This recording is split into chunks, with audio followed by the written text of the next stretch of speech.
Friends, it's been a pretty remarkable 4 years. I remember vividly the cadence and the syncopation between our sacred literature, our sacred text, and life as we knew it. The veils and the valencies of how reality around us and the biblical stories that we have read as a people for millennia, how they were in lockstep, right? Over many Shabbatot, over many moments over the last 4 years. I remember November 11th, 2016. That Shabbat in 2016 was Parshat Lech Lecha, chapter 12 of the book of Genesis, where there was a call, the first of the 10 tests, as it were, of Abraham, of Avraham, who was called to leave what he knew, to leave his land, his birthplace, and to go on a journey. And oh, what a journey that Shabbat began for this country, for this nation, for this community, and for many communities. A roller coaster of tears and incredulity, of disbelief that with each and every passing week defied our abilities to conjure and to imagine how things could continue to devolve and devolve further and further from what we thought or knew was sane. Can it really be happening? Can it really be happening? And so here we are. As Maya so beautifully put, we are on the brink. We are on the brink of a historic moment. And so I look to the Torah again to see if the Torah, if she has some wisdom for us tonight, some story that we might resonate with, some place where the Torah says, oh yeah, us too. We were there before, right? This week's Torah reading, Parshat Vayera, and appeared to Avram. What appears to Avram is a pretty remarkable chapters, 4 chapters of Torah that will bring us, of course,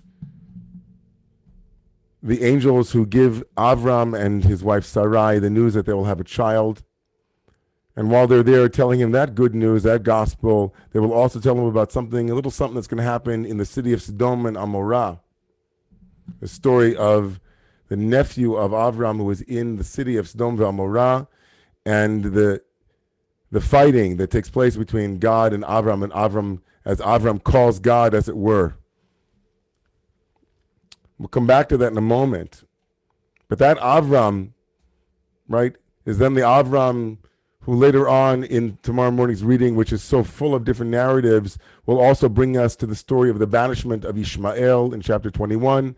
And will end, the Parshat tomorrow morning will end with the most famous story in the Bible, possibly the Akedah.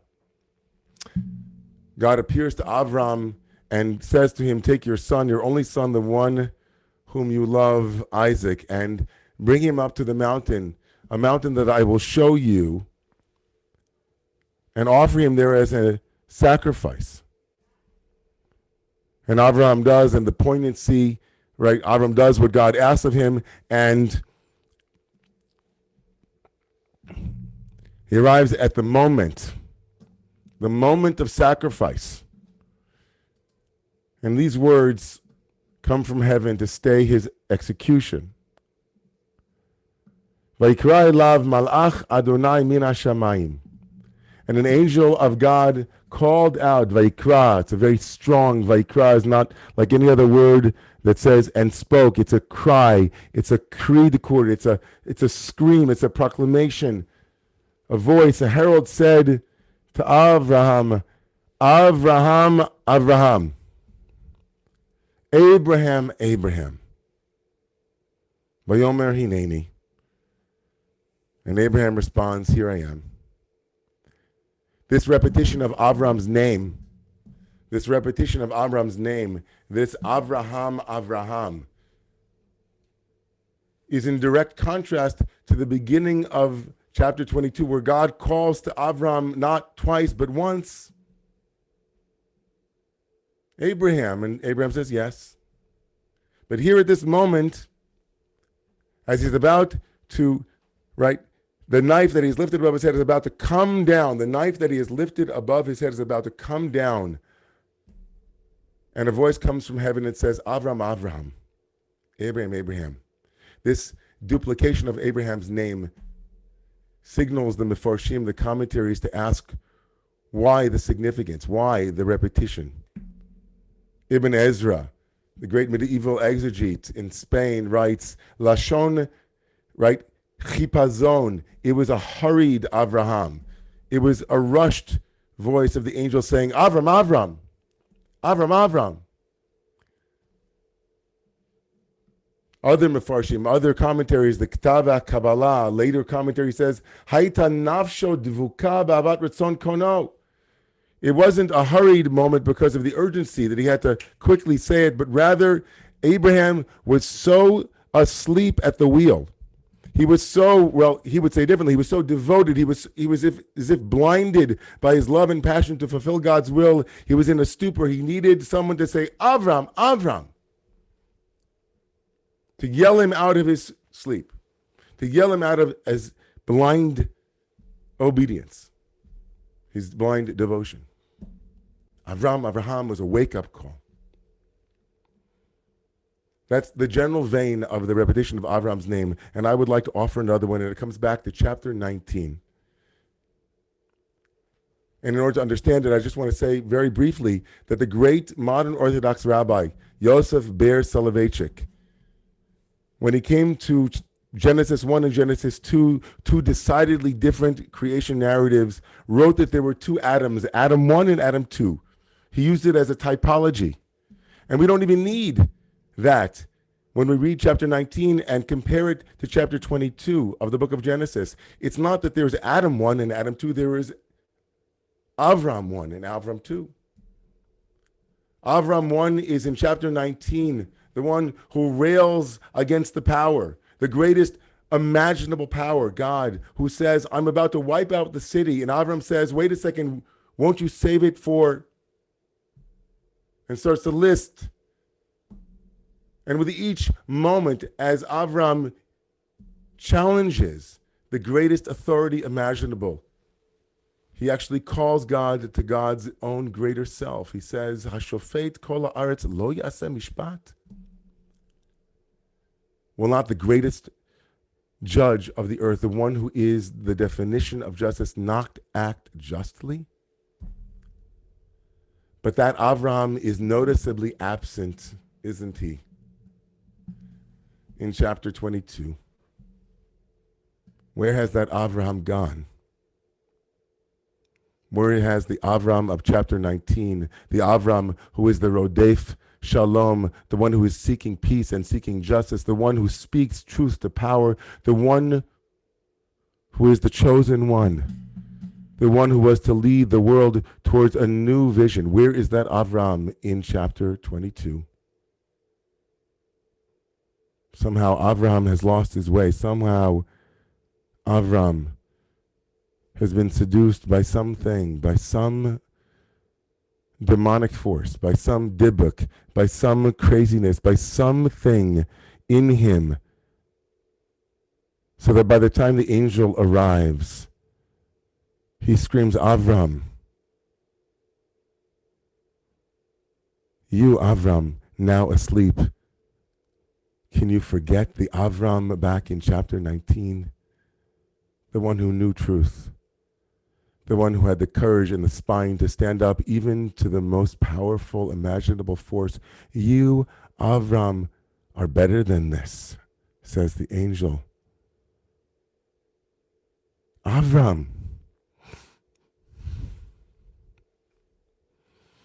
America. America. America. America. two countries divided. More people have voted for the chapter 19 character than has ever voted for any candidate in American history. And more people have voted also for the arsonist in chief, the one who would burn down the country and take everything with him. We are a nation divided. And as Maya said so powerfully, no matter what happens here, just like in the story of the Akedah, there is trauma, there is pain, there is scorched earth, there is woundedness. And even as the Israelites sang the song of the sea, they knew that pain was everywhere. More people have COVID and are contracting COVID in these last couple of days than they have since the beginning of the virus. Everywhere we look, there is a sense of both the possibility of an awakened Avraham, an awakened America, but also the recognition that there has been, for these past 4 years, a sleep. There has been a stupor. There has been a kind of collective crazy that has wreaked havoc with our civic discourse, wreaked havoc with our trust and faith in one another, that has wreaked havoc with that which we were meant to become, but had not yet fully realized. We had not yet become the America that we could be. And so today I feel so powerfully that we are on the verge of waking up. That in some profound way, there is an angel that has stayed the hand. And the angels are those who have marched and protested, and those who went to the right, who mailed in and who watched over and who accompanied heroes whose grace has reminded us of America One, in spite of, as it were, America Two, you know. We still have to come to terms with all of that, don't we? The work is still ahead of us, isn't it? But the greater possibility is that from these pluribus of Americas, there might be America. That from these plurbi of Avrams, there might be an Avram. That we might not need any longer angels to come running to stay the hand of our own mad race towards something. Who better than, than the great Ray Charles, right? Who took a song written by Catherine Lee Bates, right, on a trip to Pikes Peak in 1893. She wrote a poem called America the Beautiful. It appeared for the first time on July 4th, 1895. But then, when Ray Charles, when he performed it, he skipped over the first two stanzas and went directly to the third one that read, "Oh, beautiful for heroes proved in liberating strife, who more than self their country love and mercy more than life. America, America, may God thy gold refine, till all success be nobleness, and every gain divine."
success, be nobleness, and ever again divine.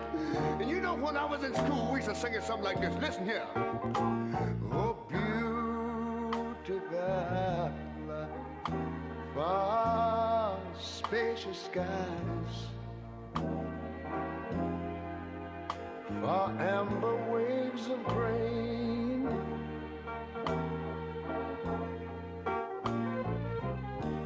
far purple mountain majesties, above the fruited plain.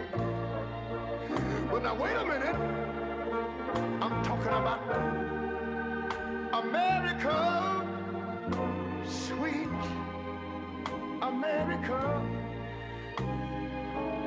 You know, God done shed his grace on thee. He crowned thy good. Yes, he did. Heavy brotherhood from sea to shining sea. You know, I wish I had somebody to help me sing this. America, I love you, America. You see, my God, he done shed his grace on thee. And you ought to love him for it, because he crowned my good. He told me he would. Every brotherhood from sea to shining sea.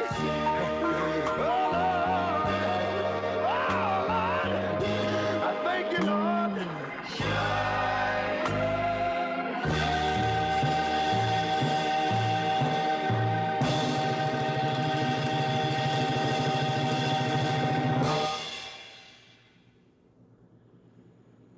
America, America, please, God, shed your grace on the we and everyone who dwells everywhere on the earth, and crown thy good with siblinghood from sea to shining sea. America, America, let's get now to work. Let's join our hands in the work ahead. Let's water this landscape with love.